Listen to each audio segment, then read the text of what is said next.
The story shortly, but first, breaking news coming in. Russian President Vladimir Putin orders partial withdrawal of the country's troops from Syria. This comes days after the Russian military said it had defeated the Islamic State in Syria.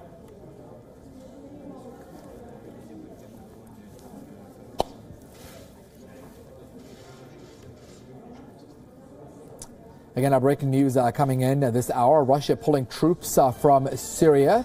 The news just coming in as President Vladimir Putin orders the partial withdrawal of the country's troops from Syria, coming days after the Russian military said it had defeated the Islamic State ISIS in the region.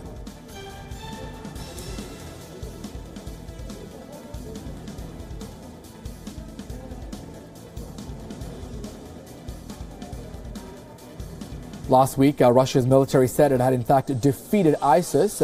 This as Putin says they are pulling troops from the area at this point.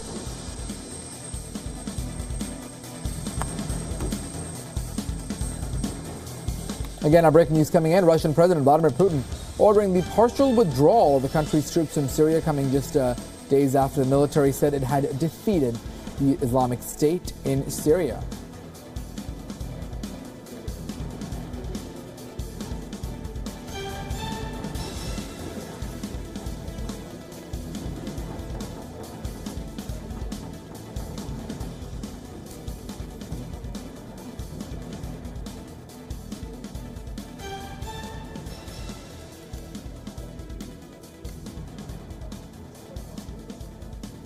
All right, let's go straight to WION's senior editor, Surya Gangadharan.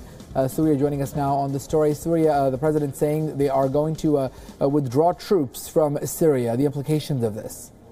Well, obviously, we've had a spate of declarations from Iraq and Syria about the nature of operations against Islamic State.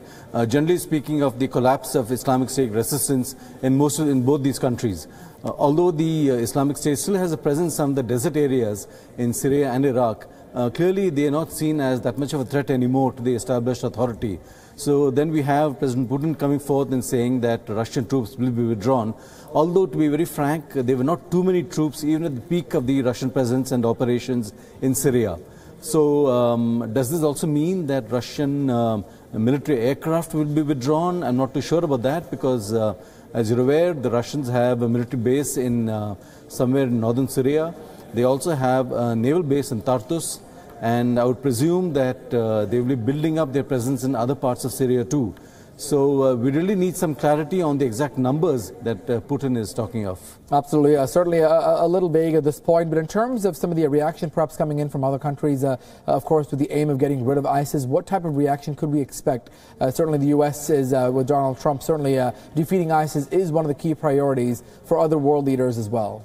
I think it's important to understand that Russia intervened in Syria at the invitation of the Syrian government. So there is a legal basis for their entering Syria and taking and supporting the Syrian military against the Islamic State. The other countries that claim to be operating against the Islamic State in Syria are not there at the invitation of the Syrian government. So there is a legal issue here. The Americans are not there at the invitation of the Syrian government, nor for that matter are the Turks. The Turks also have a military presence in Syria. So these are two issues that will have to be dealt with in course of time. The Syrians have made it clear that they want all the outsiders out of their country. So whether this could lead to another prolongation of the war, we don't know as yet. I would presume better sense will prevail. I think everybody there wants to get out of this conflict that they are in, and hopefully peace will prevail. All right. Surya Gangadharan getting us the very latest on that story. Surya, thank you for those updates. While as global anger over its Jerusalem decision continues, Russia's President Vladimir Putin is likely to raise the issue of Jerusalem during his visit to Turkey next week. According to Turkish presidency, the statement released, Putin will visit Ankara at the invitation of President Erdogan. Last week, U.S. President Donald Trump recognized Jerusalem as Israel's capital amid intense criticism from world leaders. Putin will also discuss the situation in Syria. This will be the two leaders' eighth face-to-face meet this year.